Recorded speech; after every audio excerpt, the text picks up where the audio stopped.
Eldin Ring. There's a game that we're going to talk about on the show today, Court. We're going to go through Eldin Ring's launch time, time zones, file size, all that good stuff today on the show. Let's get into it right now. Ladies and gentlemen, welcome to Xbox A. I'm Matt, that's Court. Court, howdy ho. Happy Monday to you, my friend. Happy Monday. Happy, it's get beat up by Eldin Ring week. Ooh-wee! Right? Man, I saw footage of this game. Gotta tell you, it's terrifying. Like, good players like I am crap at games. Players that are good, that play these games, dying instantly, and they like it. It's a weird fetish they have. Do you think that's a thing? Like, they like to get beat up in video games? Not for me. Some people don't get beat up in these games, and they can speed run them and everything. So good on them. It is what it is. The game's just not for me. It's no big deal. Well, let's give everybody a breakdown of Eldin Ring. Quick synopsis of what to expect in terms of downloads, file size, all that good stuff. Eldin Ring is FromSoftware's latest action RPG adventure, bringing many of the mechanics and systems from Dark Souls to an open world format, more so than any previous FromSoftware game. Eldin Ring will have a heavy focus on exploring and going off the beaten path to find unique weapons, powerful spells, hidden bosses, and more exciting secrets. This article that we're talking about here is coming over from Windows Central, and Brandon Lowry has the details for you guys. Now, Eldin Ring's release date and launch time. Eldin Ring is currently slated to launch on February 25th, 2022 on the Xbox Series XS, Xbox One, PS5, PS4, and Windows PCs. In terms of when the game will be available to play, the console versions of Eldin Ring will go live at midnight in your local region. Cord, what should everybody do about their local region? Just move to New Zealand. Right? It's just the easiest thing in life. 100%. Okay. On screen, you guys can see that we have all of the different time zones listed there for you, if that helps out, and we'll have the article in the description for you guys to link up to. Preloading. Eldin Ring, much like most other AAA releases, will be available to preload ahead of the game's launch on the 25th. This allows players to download and install the game before it goes live, which will allow them to jump right into the game in seconds and just start getting pummeled, Court. Just start getting shivved. Hey, not everybody. Like I said, I know people that are really good at these games. It's so weird. So that's fine. Hey, these games are to each their own. Just not for me. This is particularly helpful for people who have a slower internet connection, so you can preload the game up and be ready to go when the game launches. Preloading is already available for Xbox players. Way to go, Xbox. And the preload can be accessed by choosing the option to download Eldin Ring on the Xbox storefront.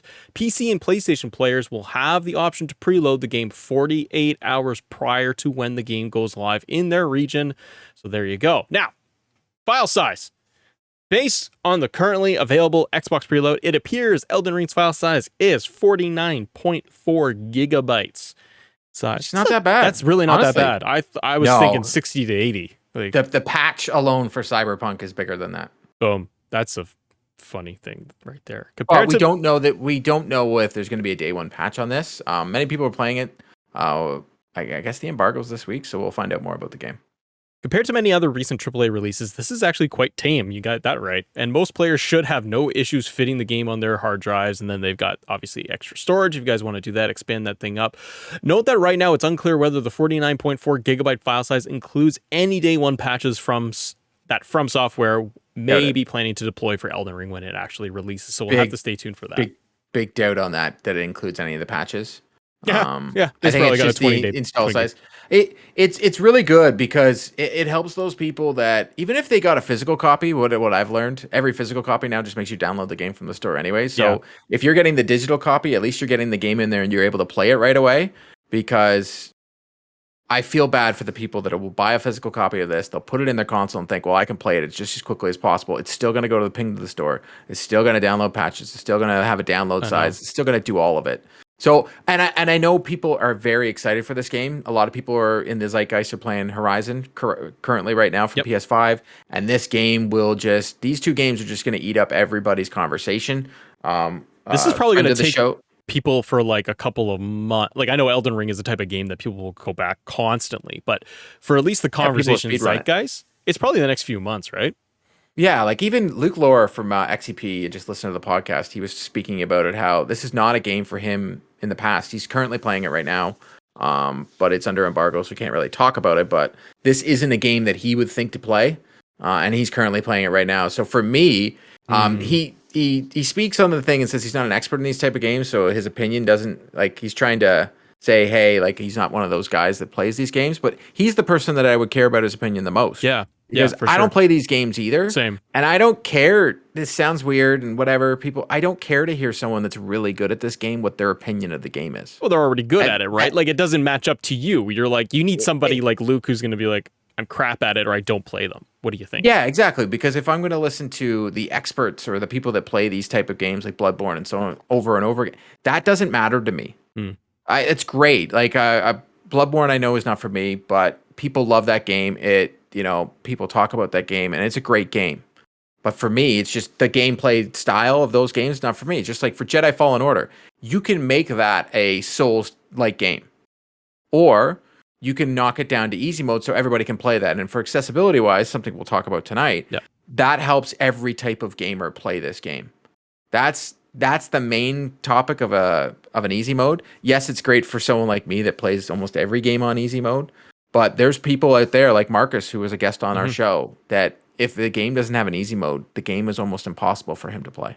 Yeah, 100%.